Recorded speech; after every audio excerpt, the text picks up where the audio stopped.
భక్తుడు వెళ్ళిపోతున్నాడు, ఆ రాజుగారి యొక్క భవనంలోంచి వెళ్ళిపోతున్నాడు. వెంటనే దేవుని వాక్కు, యెషయా ఒక నిమిషం ఆగు. ఏంటి ప్రభువా? ఒక నిమిషం ఆగు. ఏంటి ప్రభువా? నువ్వు త్వరగా వెనక్కి వెళ్ళు. అప్పుడే పోయాడా? మనమైతే అలాగంటాం కదా, అప్పుడే పోయాడా? ఎందుకు ప్రభువా? హిజ్కియా కన్నీళ్లు విడుచుట నేను చూశానయ్యా. అతడు చేసిన ప్రార్థన నేను అంగీకరించానయ్యా. ఎంత మంచివాడండి నా ప్రభువు, ఎంత గొప్పవాడండి నా ప్రభువు. నువ్వు చావబోతున్నావు, నువ్వు ఇంకా బ్రతకవు. దేవుడే చెప్పాడు.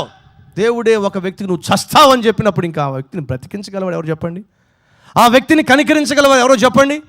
అటువంటి సమయంలో దేవుడే నువ్వు చనిపోతావని చెప్పినప్పుడు ఆ వార్త విన్న హిజ్కియా చేసిందని తెలుసా? యెహోవా వైపుకు తిరిగాడు. ఉన్నారా ఎవరైనా ఈరోజు ఈ మాటలు వింటున్న వారిలో? డాక్టర్స్ ఒకవేళ నీకున్న అనారోగ్యాన్ని బట్టి, వ్యాధిని బట్టి, లేక నీ భర్తకున్న, నీ భార్యకున్న, నీ తల్లికున్న, నీ తండ్రికున్న వ్యాధిని బట్టి, వ్యాధిని బట్టి, రోగాన్ని బట్టి ఇంకెక్కువ కాలం బ్రతకడు, చచ్చిపోతాడు. లేదా నీతోనే చెప్పారేమో, అమ్మా నీకున్న వ్యాధిని బట్టి ఎక్కువ కాలం బ్రతకవు, చచ్చిపోతావు, నీతోనే చెప్పారేమో. అయితే ఏం చేయాలి? ఆనాడు హిజ్కియా దేవుని వైపు చూశాడు. దేవుని వైపు చూసి కన్నీళ్ళు విడిచి యథార్థముగా తాను ఎలా జీవించాడో దాన్ని ప్రభువుకు జ్ఞాపకం చేశాడు. ఒక్కసారి దేవుడు హిజ్కియాని జాగ్రత్తగా పరిశీలన చేశాడు. హిజ్కియా యొక్క జీవితాన్ని ఒక్కసారిగా స్కాన్ చేశాడు. అతను యథార్థంగా జీవించాడు. అంతే. వెంటనే దేవుడు యెషయాతో అంటున్నాడు, వెళ్ళి చెప్పు, హిజ్కియాకు చెప్పు. ఏం చెప్పంటావు ప్రభువా? 15 సంవత్సరాలు అతనికి ఆరోగ్యాన్ని నేను పొడిగిస్తున్నాను అని చెప్పు. అతడు అనుకున్నాడు ఇంక నా పని అయిపోయింది, కానీ నా వైపుకు తిరిగాడు, జీవప్రదాత వైపుకు తిరిగాడు, జీవానికి కారణమైన నా వైపుకు తిరిగాడు. సహోదరుడా, మన జీవితంలో వచ్చేటటువంటి ప్రతి విపత్తులో, ప్రతి కష్టములో, ప్రతి శోధనలో మనం తిరగాల్సింది మనుషుల వైపుకు కాదు. హిజ్కియా రాజు, తనకే సమస్య వచ్చినప్పుడు ఏం చేయగలడు? బైబిల్ సెలవిస్తుంది, రాజులను ఆశ్రయించుట కంటే, మనుషులను ఆశ్రయించుట కంటే యెహోవాను ఆశ్రయించుట మేలు. మనలో చాలామంది మన వ్యక్తిగత జీవితాల్లో అనేక శ్రమలు, అనేక కష్టాలు వచ్చినప్పుడు మనం చేస్తుంది ఏంటో తెలుసా? మనుషుల వైపుకు తిరుగుతున్నాం, లోకం వైపుకు తిరుగుతున్నాం, స్నేహితుల వైపుకు తిరుగుతున్నాం, బంధువుల వైపుకు తిరుగుతున్నాం, వాళ్ళ సహాయం కోసం, వాళ్ళ యొక్క చేయూత కోసం ప్రాకులాడుతున్నాం. అంతేగాని మనకున్న సమస్య నుంచి, మనకున్న కష్టం నుంచి, మనకున్న ఇరుకు ఇబ్బంది నుంచి విడిపించగలిగిన దేవుడు ఉన్నాడు, ఆయన వైపుకే మనం తిరగాలి అనే సత్యాన్ని చాలాసార్లు మనం విడిచిపెట్టేస్తున్నాం, మర్చిపోతున్నాం. హిజ్కియా చేసిన మంచి పని ఏంటో తెలుసా? కష్టంలో, తన మరణకరమైన వ్యాధిలో దేవుని వైపుకు తిరిగాడు. ఈరోజు నీ సమస్య ఏమిటో నాకు తెలియదు, ఈరోజు నీకున్న కష్టం ఏమిటో నాకు తెలియదు, అది ఎంత తీవ్రమైనదో నాకు తెలియదు, కానీ నీకు తెలుసు, దేవునికి తెలుసు. మరి నువ్వు చేయాల్సింది ఏమిటి?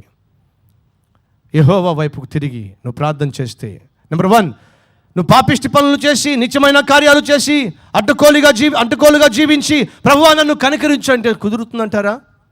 ప్రభువా నన్ను దర్శించి దీవించంటే కుదురుతుందంటారా? అందుకే చెప్తున్నా, ఒక క్రైస్తవ సహోదరి, ఒక క్రైస్తవ సహోదరుడు ఈ ఆత్మీయ యాత్రలో అనేక ఆటుపోటుల గుండా వెళ్ళవలసి వచ్చినప్పుడు, అనేక సుడిగుండాల్లో చిక్కుకున్నప్పుడు, అనేక పెను తుఫాన్లో బంధించబడినప్పుడు, వారి జీవితాల్లో వారిని కనికరించగలిగింది, వారిని ముందుకు నడిపించగలిగింది, విడిపించగలిగింది ఏంటో తెలుసా? యథార్థమైన జీవితము. ఆనాడు హిజ్కియా యొక్క యథార్థమైన జీవితము 15 సంవత్సరాలు ఆయుష్ను అనుగ్రహించింది. Extension of life. అతని యొక్క ఆయుష్ పొడిగించబడింది. ఎస్, ఒకవేళ ఈరోజు నువ్వు యథార్థంగా జీవిస్తున్నప్పటికీ ఉద్యోగం కోల్పోయే పరిస్థితికి వచ్చావేమో, యథార్థంగా జీవిస్తున్నప్పటికీ వ్యాపారంలో నష్టపోయే పరిస్థితికి వచ్చావేమో, యథార్థంగా జీవిస్తున్నప్పటికీ ఆరోగ్యం కోల్పోయి ఈరోజు అల్లాడిపోతున్నావేమో, నువ్వు కన్నీళ్లు కార్చి ప్రార్థన చేసి చూడు, ప్రభువు సన్నిధిలో గోజాడి చూడు.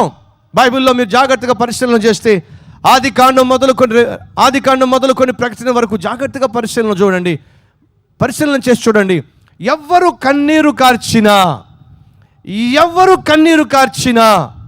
నా ప్రభువు ఆలకించాడు, వారికి జవాబు ఇచ్చాడు. అడుగుతున్నా, నీ జీవితంలో కన్నీరు కార్చి ప్రార్థన చేసి ఎంతకాలం అయింది? బ్రదర్? నేను కన్నీళ్ళు కార్చి ప్రార్థన చేశా. దేనికోసం కన్నీళ్ళు కార్చి ప్రార్థన చేశాం? మా పక్కింటోడు 3 ఫ్లోర్లు బిల్డింగ్ వేశాడు. నేను 10 సంవత్సరాల నుంచి ఒకే ఫ్లోర్లో ఉంటున్నా. అది తట్టుకోలేక ప్రభు కన్నీళ్ళతో అడిగా, నీ జీవితంలో 2వ ఫ్లోర్ వేయలేవు నువ్వు. ఎందుకని? నీ కన్నీళ్ళు సరైంది కావు. నేను కన్నీళ్ళు కాచి ప్రార్థన చేశాను బాబు బ్రదర్. ఎందుకని? ఆయన ఎప్పటి నుంచో అంటున్నాడు నల్లపూసలతో ఆడుకుంటానని చెప్పి. పక్కింటి ఆవిడకేమో 10 తులాలు పెట్టి చైన్ చేశాడు, లేక 10 తులాలు పెట్టి చక్కని బంగారపు చైన్ ఇచ్చాడు. ఆయన ఏమో ఇవ్వట్లేదు. కాబట్టి నేను రాత్రంతా ఏడ్చి ప్రార్థన చేశా. నీ జీవితంలో నల్లపూసల తాడు జాగ్రత్త, తెల్లపూసల తాడు అవుతుంది. ఏమంటున్నానంటే, నువ్వు కన్నీళ్లు కార్చి ప్రార్థన చేసినప్పుడు అది నిస్వార్థమైన ప్రార్థన కావాలి. అది స్వార్థంతో కూడిన ప్రార్థన కావడానికి వీలు లేదు. అది నిన్ను సంతోషపరిచేది కాకుండా దేవుణ్ణి సంతోషపరిచే ప్రార్థన ఉండాలి. నీ జీవితంలో దేవుణ్ణి సంతోషపరిచే ప్రార్థన ఏది చేసినా దేవుడు తప్పనిసరిగా జవాబిస్తాడు. ఎస్పెషల్లీ సేవలో పాలు పంచుకుంటున్నప్పుడు. నా ప్రియ సహోదరి సహోదరులు, కొన్నిసార్లు ఎంత ప్రయాసపడిన, ఎంత కష్టపడిన ప్రతిఫలం దొరకదు. ఎంత కన్నీరు గార్చిన ప్రతిఫలం దొరకదు. ఒక సేవకుడు ఒక ప్రాంతానికి సువార్థికుడిగా వెళ్ళాడు. ఎవరో పంపించారు, ఒక మిషనరీ సంస్థ వాళ్ళు పంపించారు. ఎంత ప్రయాసపడినా అతనికి ప్రతిఫలం రావట్లా. ఇంకా విసిగిపోయి ఉత్తరం రాశాడు. ఏమనంటే, అయ్యా నేను తిరిగి వచ్చేస్తా. వాళ్ళు చెప్పారు, ఇంకొక 6 నెలలు కష్టపడు. మరలా 6 నెలలు కష్టపడ్డాడు. మరలా వాళ్ళకి లెటర్ రాశాడు, అయ్యా నా వల్ల కాదు, ఒక్కడు కూడా రక్షించబట్లా, నేను వచ్చేస్తా. మరలా వాళ్ళు రాశారు, ఇంకొక 2 months ట్రై చేయి. మరలా 2 months ట్రై చేశాడు. అయినా ఏ ఒక్కరు రక్షించబట్లా. అన్ని ప్రయత్నాలు చేశా, అయినా ఇక్కడ మార్పు అయితే ప్రజల్లో రావటంలా. అప్పుడు వాళ్ళు ఒక టెలిగ్రామ్ ఇచ్చారు. ఏంటో తెలుసా? చివరిగా ట్రై విత్ టీయర్స్. కన్నీళ్లతో ప్రయత్నం చేసి చూడు. అది కూడా ఒకవేళ నీకు ప్రతిఫలాన్ని ఇవ్వకపోతే వచ్చేసేయి అని చెప్పి వాళ్ళు టెలిగ్రామ్ ఇచ్చారు. అప్పుడు దాకా ప్రార్థన చేసేవాడు కానీ కన్నీళ్ళు ప్రార్థన చేసేవాడు కాదు. సరే కన్నీళ్లతో ప్రయత్నించని చెప్పారు కాబట్టి ఇంకా ఆ రోజు నుంచి కన్నీళ్లు గార్చడం మొదలుపెట్టాడు. ప్రభువా ఒక్క ఆత్మనయ్యి, ప్రభువా ఒక్క ఆత్మనయ్యి ప్రభువా అని చెప్పి కన్నీళ్లతో ఏడ్చి ప్రార్థన చేయటం మొదలుపెట్టాడు. 6 నెలలు కాకుండానట అతడు ఒక సంఘాన్ని స్థాపించగలిగాడట. ఎలా సాధ్యమైంది? కన్నీళ్లతో ప్రయత్నం చేసి చూశాడు. నా ప్రియ సహోదరి, నా ప్రియ సహోదరుడా, నీకున్నటువంటి పరిస్థితులలో, నీకున్నటువంటి కష్ట నష్టాల్లో పరిష్కారం దొరక్కపోతున్నట్లయితే కన్నీళ్లతో ప్రయత్నం చేసి చూడు, కన్నీళ్లతో అడిగి చూడు. తప్పనిసరిగా దేవుడు అద్భుతాన్ని నీ జీవితంలో చేస్తాడు. కుమారుడు పాడైపోయి దెయ్యం పట్టి నురగలు కక్కుకుంటూ ఎక్కడ పడతాడో, ఎక్కడ గాయపరచబడతాడో తెలియనటువంటి స్థితిలో ఆ కుర్రవాడిని తండ్రి తీసుకొచ్చి యేసు నీ వల్ల ఏమైనా అయితే నా కుమారుని బాగు చేస్తావా అని అంటే, యేసు అంటున్నాడు, నువ్వు నమ్ముతున్నావా? అప్పుడు ఆ తండ్రి అంటున్నాడు, అపనమ్మకము నాకు కలుగకున్నట్లు నన్ను కనికరించయ్యా అని చెప్పి కన్నీళ్లు విడిచాను అని బైబిల్లో ఉంది. ఆ తండ్రి ఏం చేశాడు? కన్నీళ్లు విడిచాడు. అయ్యా నా కొడుకును బాగు చేయయ్యా. ఆ కన్నీళ్లు యేసు చూశాడు, ఆ కుర్రవాణ్ణి బాగు చేశాడు. తండ్రి, తల్లి, నా కొడుకు బాగోట్లేదు, నా కొడుకు ప్రవర్తన బాగుంటలేదు, నా కొడుకు మీదపడుతున్నాడు, తిరగబడుతున్నాడు, ఇష్టానుసారంగా మాట్లాడుతున్నాడు అని చెప్పి వాడికి పడి ఆడవడం కంటే దేవుని సన్నిధిలో కన్నీటి ప్రయత్నం చేసి చూడు. నా సంఘంలో ఉజ్జీవం లేదు, నా సంఘంలో ఉన్నటువంటి ఆత్మలు వేరే సంఘానికి వెళ్ళిపోతున్నాయని బాధపడడం కంటే కన్నీళ్లతో ప్రయత్నం చేసి చూడు. మా అమ్మాయి మాట వింటలేదు, ఈ మధ్య తెలిసింది ఎవడో అబ్బాయితో తిరుగుతుందట, మా అమ్మాయి జీవితం నాశనం అయిపోతుంది, దానికి ఎన్నిసార్లు బుద్ధి చెప్పినా, ఎంత గడ్డి పెట్టినా అది మాత్రం మార్చం లేదని చెప్పి ఊరంతా చాటించుకోవడం కంటే కన్నీళ్లతో ప్రయత్నం చేసి చూడు నీ కుమార్తె మార్పు కోసం. నా భర్త దుర్మార్గుడు అని చెప్పి ఊరంతా చెప్పుకోవడం కంటే, నా భార్య గయ్యాలి అని చెప్పి అందరితో చెప్పుకోవడం కంటే కన్నీళ్లతో ప్రయత్నం చేసి చూడు. నేను ప్రకటించే దేవుడు అద్భుతాన్ని నీ జీవితంలో చేయగలడు. ఆనాడు హిజ్కియా కన్నీళ్లు కార్చినప్పుడు చచ్చిపోవాల్సిన హిజ్కియాకు 15 సంవత్సరాలు దేవుడు ఆయుష్ను పొడిగించాడు. మరి నీకెందుకు పొడిగించడు? నీకెందుకు కనికరం చూపడు? నీ పట్ల ఎందుకు దయ చూపించడు? అడుగుతున్నా, యథార్థంగా జీవిస్తున్నావా? క్రైస్తవ సహోదరి సహోదరా, యథార్థంగా బ్రతుకుతున్నావా? మన మాటల్లో యథార్థత, మన చేతల్లో యథార్థత, మన పనులలో యథార్థత ఉందా? ఉద్యోగం చేస్తున్న చోట యథార్థంగా ఉంటున్నావా? ఒక మిషనరీ అట సువార్త సేవ చేయడానికి వెళ్తున్న సమయంలో దొంగలు అతన్ని ఆటంకపరిచారు. ఆటంకపరచడమే కాదు, తన దగ్గర ఉన్న వాచ్ లాగేసుకున్నారు, బంగారు ఉంగరం లాగేసుకున్నారు, తన దగ్గర ఉన్న డబ్బు లాగేసుకున్నారు, పర్స్ లాగేసుకున్నారు, తన పైన ఉన్నటువంటి ఓవర్ కోట్ లాగేసుకున్నారు, అన్నీ దోచేసుకున్నారు. అడిగారు, ఇంకా ఏమైనా ఉందా నీ దగ్గర? అయ్యా నా దగ్గర ఇంకేమీ లేదు, మొత్తం మీరే దోచేసుకున్నారు. సరే ఇంక నీకు దారి నువ్వు చూసుకో అని చెప్పి అతన్ని పంపించేశారు. అతడు ఇంక గుర్రం మీద వెళ్తున్నాడు.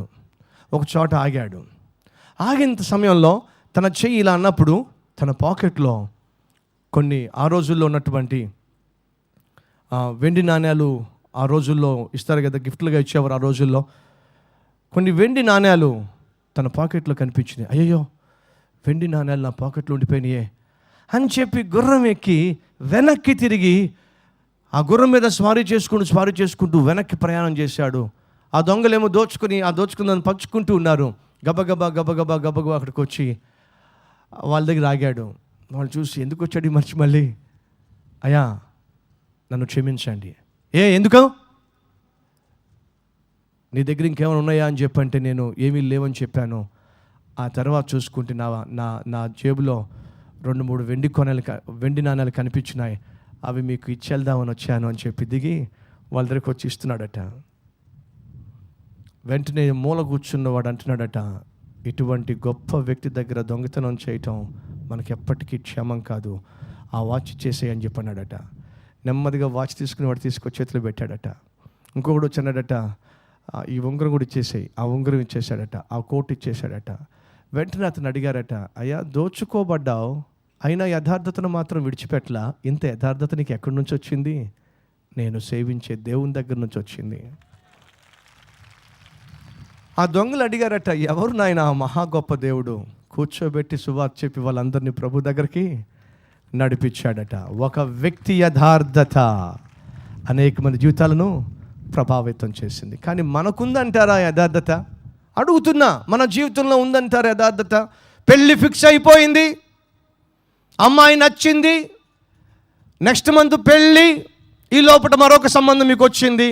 ఈ సంబంధానికి ఆ సంబంధం తేడా ఏమిటి? వాళ్ళేమో 10 లక్షలు ఇస్తారంట, వీళ్ళేమో 15 లక్షలు ఇస్తారట. ఏం చేశారు మీరు? కబురు పెట్టారు. ఏమని? అమ్మాయి మాకు నచ్చలేదు. దుర్మార్గులు. అడుగుతున్నా, ఇది యథార్థత? కట్నం కోసం మాట మార్చేసేవాళ్ళు, కులం కోసం మాట మార్చేసేవాళ్ళు, లాభం కోసం మాట మార్చేసేవాళ్ళు. బైబిల్ సెలవిస్తూ ఉంది, నీతిమంతుడు నష్టపోయినా తన మాట మాత్రం తప్పడం. ఉందా మనకు అటువంటి యథార్థత ఈరోజు? లేకపోయినట్లయితే ఈరోజు ప్రభుని అడుగుదాం, ప్రభు ఎందుకు నా జీవితంలో యథార్థంగా నేను జీవించను? మాట మీద నిలబడే వ్యక్తిని కాదు. ఒకరోజు ఒక వ్యక్తి వచ్చి, సార్ నాకు 2 లక్షల రూపాయలు ఒక అతను తీసుకున్నాడు, ఇవ్వట్లేదు సార్, ప్రార్థన చేయండి సార్ అన్నాడు. ఇంతకు నువ్వు ప్రభుని నమ్ముకో? నేను ప్రభుని నమ్ముకోలేదు సార్ అన్నాడు. మరి నువ్వెందుకు వచ్చి ప్రార్థన చేయించుకుంటున్నావు? ఆ అప్పు తీసుకున్నాడు మీ వాడే సార్ అన్నాడు. ఇంకేం మాట్లాడతా నేను? ఆ అప్పు తీసుకుని ఎగ్గొట్టినోడు మీ వాడే సార్ అంటే నాకు అర్థం కాక, మీ వాడు అంటే అర్థమైందయ్యా అని చెప్పి అడిగా. అంటే మీ క్రైస్తవుడే సార్, మీ క్రైస్తవుడే కాబట్టి అప్పు తీసుకుని ఎగ్గొడుతున్నాడు కాబట్టి మీ దేవుడి దగ్గర చెప్తే కనీసం మీ దేవుడిని వాడికి బుద్ధి చెప్తాడేమని చెప్పి. ఓరి ఏమన్నా అర్థం ఉందా? ఉన్నారా ఎవరైనా ఈరోజు? డబ్బులు తీసుకున్నావు, అప్పు తీసుకున్నప్పుడు ప్రాధేయపడ్డావు, ప్రాకులాడావు. ఈరోజు నీ కాలం కలిసి వచ్చి అన్నీ బాగున్నప్పుడు అప్పిచ్చిన వాడిని మర్చిపోయావు. యథార్థమైన జీవితం అది? తిరిగి ఇవ్వవలసిన సొమ్ము తిరిగి ఇవ్వకుండా ఏడిపించటం యథార్థతేనా? ఆత్మీయతేనా?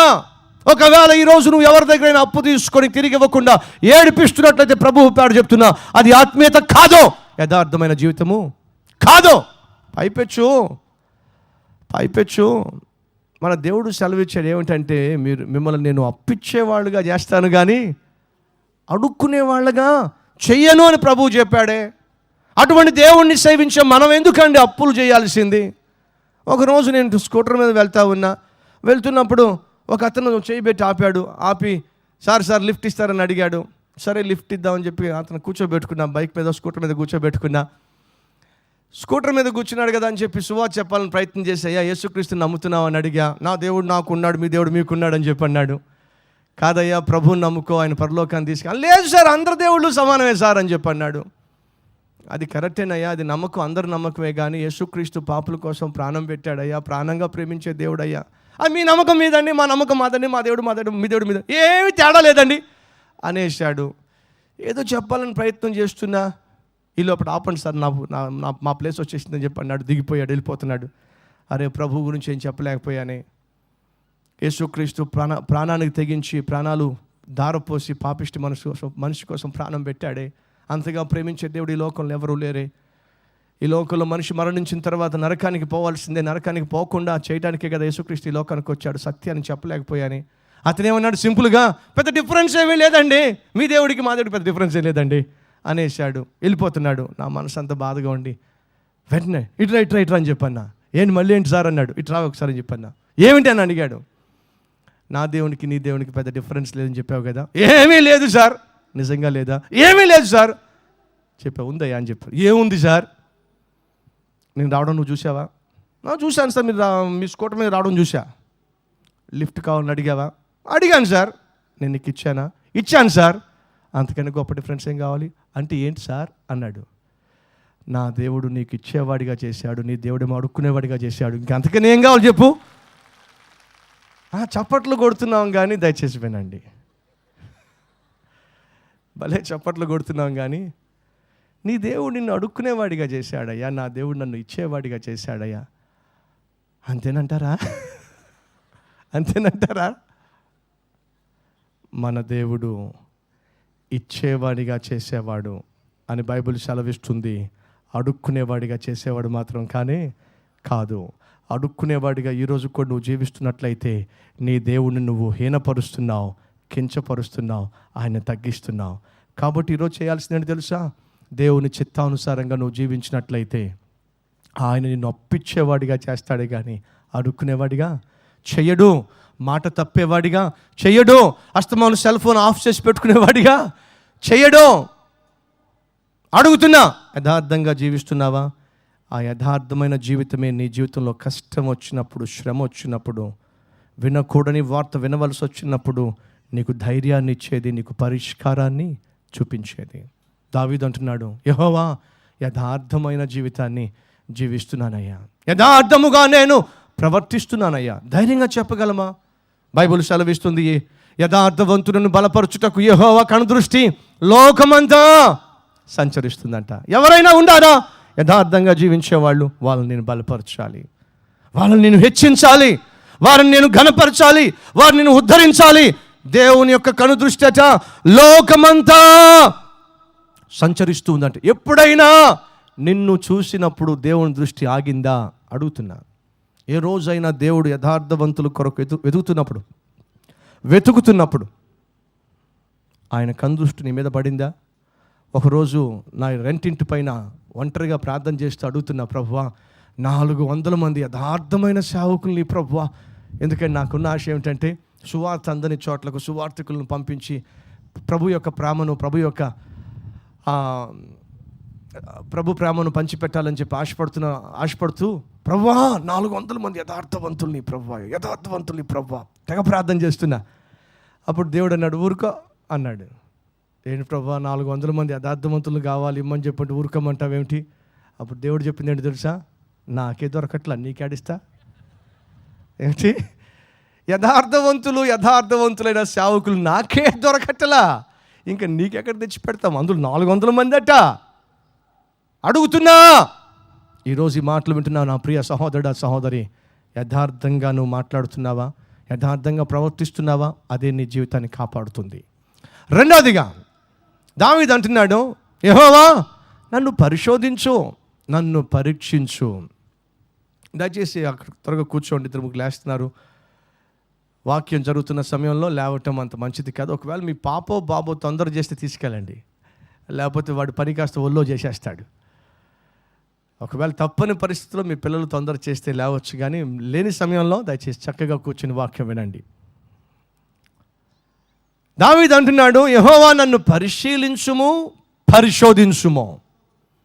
139వ కీర్తనలో దావీదు అన్నాడు, యెహోవా నీకు ఆయాసకరమైన మార్గము నా యందు కలదేమో, నన్ను చూడు, నన్ను పరీక్షించు, నన్ను టెస్ట్ చేయి. ఎంత ధైర్యం కావాలండి దేవుని దగ్గరకు వచ్చి నన్ను టెస్ట్ చేయి కావాలంటే, నేను ఎటువంటి వాడిని నువ్వు చూడు కావాలంటే. ఒకవేళ మనల్ని కానీ స్కాన్ చేస్తే ఎన్నెన్ని బూతులు బయటకు వస్తాయో, అవునండి, ఎన్నెన్ని అబద్ధాలు బయటకు వస్తాయో, ఎన్నెన్ని మోసపూరితమైన తలంపులు బయటకు వస్తాయో, ఎన్నెన్ని నీచమైన ఆలోచనలు బయటకు వస్తాయో, అవునా కాదా? కానీ దావీదు అంటున్నాడు, నన్ను పరీక్షించు నాయనా, నన్ను పరిశోధించు. నువ్వు ఎప్పుడు నన్ను చూసినా, ఎప్పుడు నన్ను పరీక్షించినా, నీ దృష్టిలో యథార్థంగా, పవిత్రంగా, నిర్దోషిగా జీవించటానికి నేను ఇష్టపడ్డా. ఇంగ్లీష్లో మంచి మాట రాయబడింది, blameless. Lord, I live A blameless life. నేను నీ దృష్టిలో నిందారహితునిగా, అంటే నిందించబడ్డానికి ఆస్కారము ఇవ్వని వాడిగా నేను జీవిస్తున్నా. భక్తుడైన పౌలు తిమోతితో అంటున్నాడు ఏమని? నీ యవ్వనమును బట్టి ఏ ఒక్కడు నిన్ను తృణీకరించకుండా, అనగా నిందించకుండా, ఏ విషయంలోనూ నీ వైపు వేలు పెట్టి చూపించకుండా జాగ్రత్తగా నీ ప్రవర్తన కాపాడుకో. నీ మాట తీరులో, నీ ఆత్మీయతలో, నీ విశ్వాసములో, నీ ప్రేమలో విశ్వాసులకు మాదిరిగా ఉండవు. ఏ ఒక్కడు కూడా వేలు పెట్టి చూపించడానికి వీలు లేదు. అడుగుతున్నా, ఈరోజు మనలో ఎంతమంది అటువంటి జీవితాన్ని జీవిస్తున్నారు? నిందారహితమైన జీవితాన్ని. మీకు జ్ఞాపకం ఉందా అండి? 99 సంవత్సరాల వయసులో దేవుని దగ్గరకు యెహోవా వాక్కు వచ్చింది. క్షమించండి, అబ్రహాము దగ్గరకు యెహోవా వాక్కు వచ్చి, అబ్రహామా, నేను సర్వశక్తి కలిగిన దేవుణ్ణి, నీవు నా సన్నిధిలో నిందారహితునిగా జీవించు. ఎందుకని? నేను నీకు కుమారుణ్ణి ఇవ్వబోతున్నాను. మీలో ఎవరికైనా దేవుడు వాగ్దానం చేశాడా? ఏ వాగ్దానమైనా దేవుడు మీ జీవితంలో చేశాడా? నా జీవితంలో దేవుడు ఒక వాగ్దానం చేశాడు అన్నవారు చూపించండి. ఏదైనా సరే. ఏమండి, 2013లో మీరు వాగ్దానాలు తీసుకోలేదా? ఎంతమంది వాగ్దానాలు చూపించండి. అది వాగ్దానం కాదా? రైట్? దేవుడు మీకు వాగ్దానం చేశాడు కదా. నా జీవితంలో 95, 96లో దేవుడు నాకు ఒక వాగ్దానం చేశాడు. తెలుసా మీకు? నేను ఒక చిన్న చెట్టు కింద ఒక 20 మందికి వాక్యం చెప్పడానికి మోకాల మీద పడి ప్రార్థన చేసుకుంటున్న సమయంలో దేవుడు నాతో మాట్లాడాడు. ఏమని మాట్లాడాడో తెలుసా? అతి పెద్ద సంఘాన్ని నీకు ఇవ్వబోతున్నాను అని చెప్పి అన్నాడు. ఎప్పుడో చిన్న కుర్రవాడిగా ఉన్నప్పుడు, ఇంచుమించు 18 సంవత్సరాల క్రితం, ఒక చిన్న మీటింగ్లో నేను కూర్చొని ప్రార్థన చేసుకుంటున్నప్పుడు దేవుడు నాతో మాట్లాడన్నాడు, అతి పెద్ద సంఘాన్ని ఇవ్వబోతున్నాను అన్నాడు. ఆ ప్రార్థన అయిపోయిన తర్వాత నాతో పాటు నా సహోదరులందరికీ చెప్పా, దేవుడు ఈరోజు నాతో మాట్లాడాడు. ఏం మాట్లాడాడు? అతి పెద్ద సంఘాన్ని మనకు ఇవ్వబోతున్నాడు. ఎవరు నమ్ముతారు చెప్పండి? ఆ రోజు నాకు సంఘమే లేదు, ఆ రోజు నాకు చర్చే లేదు. సంఘం లేనప్పుడు, సంఘానికి కాపరిగా నేను లేనప్పుడు దేవుడు అతి పెద్ద సంఘాన్ని ఇవ్వబోతున్నాడు చెప్పంటే ఎవరు నమ్ముతారా? 95 నుంచి 2005 వరకు 10 సంవత్సరాలు ఎటువంటి సూచన కూడా నాకు కనిపించలా. దేవుడు నాకు అతి పెద్ద సంఘాన్ని ఇస్తున్నట్టుగా, కనీసం కనుచూపు మేరల్లో కూడా కనిపించలా దేవుని వాగ్దానం నా జీవితంలో నెరవేరుతున్నట్టుగా. కానీ 10 సంవత్సరాలు మేము ప్రార్థన చేశాం. ప్రభువా, నువ్వు మాట ఇచ్చావు, మాట ఇస్తే తప్పక నెరవేరుస్తావు, అందులో సందేహము లేదు. నువ్వు నాకు చెప్పావు అతి పెద్ద సంఘాన్ని ఇస్తానని చెప్పి, ఎప్పుడు ఇస్తావు నాకు తెలియదు, కానీ నువ్వు ఇస్తావు. 10 సంవత్సరాలు విసుకక ప్రార్థన చేశాం. 2005లో దేవుడు నాతో మాట్లాడి, నువ్వు కల్వరి టెంపుల్ని స్థాపించు అని చెప్పి అన్నాడు. 25 మందితో ఓ చిన్న సంఘాన్ని స్థాపించడం జరిగింది. 7 సంవత్సరాల తర్వాత 50,000 మంది సభ్యులకు ఆ చిన్న సంఘం చేరింది. ఈరోజు కల్వరి టెంపుల్ ఇంచుమించు 60,000 మంది సభ్యులు కలిగిన సంఘం. మన భారతదేశంలో ఇంత పెద్ద సంఘం ఎప్పుడూ లేదు. ఇది సతీష్ కుమార్ యొక్క ఘనత అంటారా? 100కి 1% కూడా కాదు. మరేమిటి? నా ప్రభు మాట ఇచ్చాడు, ఆయన మాట నిలబెట్టుకున్నాడు అంతే. ఎందుకు ఈ విషయం చెప్తానో తెలుసా? నా ప్రభు మాట ఇస్తే మాటను నెరవేరుస్తాడు. కానీ ఎప్పుడు చూడండి, ఆదికాండము, ఆ మాట నేను చదివి త్వరగా ముందుకు వెళ్ళిపోతా. దేవుడు మాతో మాట్లాడుతున్నాడు, మీరు కంటిన్యూ చేయండి అన్నవారు గట్టిగా చప్పట్లు కొట్టండి. కానీ స్టార్టింగ్లో ఉన్నంత స్పీడ్ లేదా చప్పట్లలో? రైట్. 17వ అధ్యాయము 1వ వచనము, ఆదికాండం 17 1వ వచనము. అబ్రాహాము 99 ఏండ్ల వాడైనప్పుడు యెహోవా అతనికి ప్రత్యక్షమై, నేను సర్వశక్తి గల దేవుడును, నా సన్నిధిలో నడుచుచు నిందారహితుడువై ఉండుము, నాకును నీకును మధ్య నా నిబంధనను నియమించి నిన్ను అత్యధికముగా అభివృద్ధి పొందించదనని అతనితో చెప్పాను. అబ్రహాము సాగిలపడి ఉండగా దేవుని అతనితో మాట్లాడు, ఇదిగో నేను నియమించిన నా నిబంధన నీతో చేసి ఉన్నాను, నీవు అనేక జనములకు తండ్రి వగుదువు. 17వ అధ్యాయము 17వ వచనము. అప్పుడు అబ్రహాము సాగిలపడి నవ్వి, 100 ఏండ్ల వానికి సంతానము కలుగున 90 ఏండ్ల శారా కనున అని మనసులో అనుకొనెను. కొంచెం డౌట్ వచ్చింది. దేవుడు వచ్చి అంటున్నాడు, అబ్రహాం. అప్పుడు అబ్రహాం పేరు అబ్రహాం కాదు, అబ్రాము, నేను ఒక పని చేయబోతున్నా. ఏంటి ప్రభువా? నేను ఇచ్చిన మాట నెరవేర్చబోతున్నా. నేనేం చేయాలని నీకు చెప్పాను, ఏం చేస్తానని చెప్పానో అది నేను చేయబోతున్నా. నీకు ఇచ్చిన వాగ్దానాన్ని నేను నెరవేర్చబోతున్నా. ఎస్, మన దేవుడు వాగ్దానాలు నెరవేర్చేవాడు. మాట ఇచ్చి తప్పుటకు ఆయన నరుడు కాదు.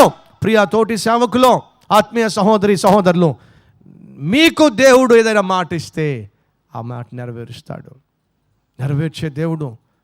అలా నెరవేర్చడానికి అబ్రహాము దగ్గరకు దేవుడు వచ్చి అంటున్నాడు, నేను సర్వశక్తి గల దేవుణ్ణి, నేను నియమించిన నిబంధనను నెరవేర్చబోతున్నాను, కానీ నా ఎదుట నిందారహితుడిగా జీవించు. అంటే అర్థం ఏమిటి? ఏ విషయములోనూ నిందించడానికి అవకాశము లేని జీవితాన్ని జీవించు. లివ్ ఏ బ్లేమ్లెస్ లైఫ్. ఏ ఒక్కడు నిన్ను చూసి బ్లేమ్ చేయడానికి వీల్లేదు. నువ్వు ఇటువంటి వాడివి, ఇటువంటి దానివి అని ఏ ఒక్కరు అనడానికి వీలు లేదు. బ్లేమ్లెస్ లైఫ్ జీవించు. తత్ఫలితంగా నేను వాగ్దానాన్ని నెరవేర్చబోతున్నాను. ఈరోజు ఈ మాటలు వింటున్న నా ప్రియ సహోదరి, నా ప్రియ సహోదరుడు, ఒకవైపు పరీక్షించు అంటున్నాడు, రెండో వైపు పరిశోధించు అంటున్నాడు అబ్రహాము, క్షమించండి దావీదు. అలా అంటున్న సమయంలో దేవుడు తన సేవకుని పరీక్షించినప్పుడు, పరిశోధించినప్పుడు, తను చేసిన వాగ్దాన్ని నెరవేర్చవలసి వచ్చినప్పుడు ఆయన ఆశించేటటువంటి లక్షణం ఏంటో తెలుసా? నీ జీవితంలో నువ్వు నిందారహితుడిగా కనిపించాలి. నిందించడానికి ఆస్కారం లేని జీవితాన్ని నువ్వు జీవించాలి. అప్పుడే దేవుడు నీకు ఇచ్చేటటువంటి వాగ్దానాన్ని నెరవేరుస్తాడు.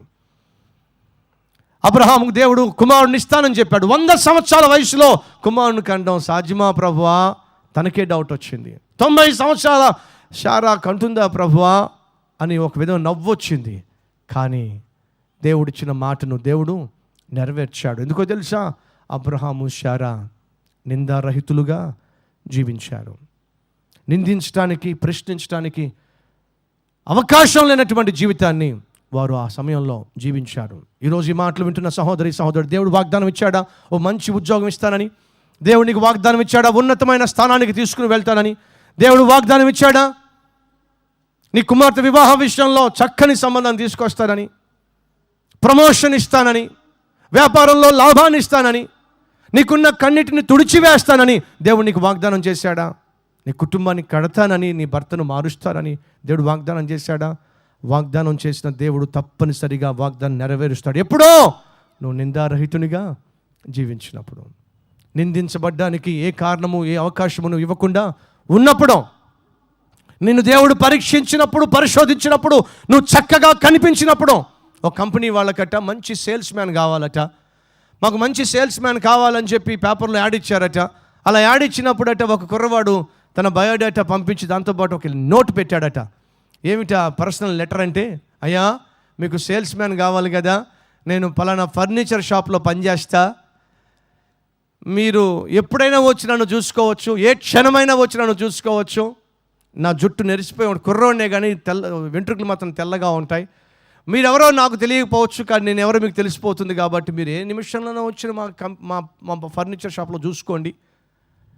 మీరు చూసినప్పుడు నా ప్రవర్తన బాగుంటే, నా మాట తీరు బాగుంటే, నేను అమ్మే అమ్మకం బాగుంటే నన్ను మీరు సెలెక్ట్ చేసుకోండి అని చెప్పి ఒక నోటు పెట్టాడట. అది చదివిన వాళ్ళు వెంటనే అతన్ని పరీక్షించడానికి ఒక టీంను పంపించారట. అలా టీంను పంపించినప్పుడు ఆ కుర్రవాడు వాళ్ళని పలకరించడం కానివ్వండి, వాళ్ళతో మాట్లాడడం కానివ్వండి, వారిని అంగీకరించి తీసుకువెళ్ళి ఆ షాప్ అంతా చూపించడం కానివ్వండి, ఫర్నిచర్ యొక్క వివరాలు చెప్పడం కానీ అద్భుతంగా చెప్పాడట. వెంటనే వచ్చి వాళ్ళు రిపోర్ట్ ఇచ్చారంటే ఏంటో తెలుసా? మేము పరీక్షించాం, ఆ కుర్రవాడు ఎక్సలెంట్ సేల్స్ మ్యాన్. 1600 అప్లికేషన్స్లో ఈ కుర్రవాడు ఒక్కడే సెలెక్ట్ అయ్యాడు. కారణం తెలుసా? ఆ కుర్రవాడు పరీక్షించబడినప్పుడు ఆ పరీక్షలో గెలిచాడు. నా ప్రియ సహోదరులు, నా ప్రియ సహోదరులు, మన ప్రభు కూడా మనల్ని పరీక్షిస్తాడు. మనమేమిటో, మన ఆత్మీయత ఏమిటో, మన ప్రవర్తన ఏమిటో, మన దేవుని పట్ల మనకున్న ప్రేమ ఏమిటో, మన చుట్టూ ఉన్న వారి పట్ల మనకున్నటువంటి అభిప్రాయాలు ఏమిటో దేవుడు మనల్ని పరీక్షిస్తాడు. అలా పరీక్షించినప్పుడు మనం పరీక్షలో జయించాలని దేవుడు కోరుకుంటున్నాడు. అసస్సివాసియగు ఫ్రాన్సిస్, మీకు తెలిసే ఉంటుంది, ఆ రోజుల్లో అతను సేవ చేస్తున్న రోజుల్లో కుష్టు వ్యాధి భయంకరంగా వ్యాప్తి చెంది ఉండేది. ఆ కుష్ఠరోగులు అంటే అందరికీ భయం వేసేది. ఊరు బయట ఉండవలసిన వాళ్ళు పొరపాటున కనిపిస్తే భయపడి చచ్చిపోయేవాళ్ళు.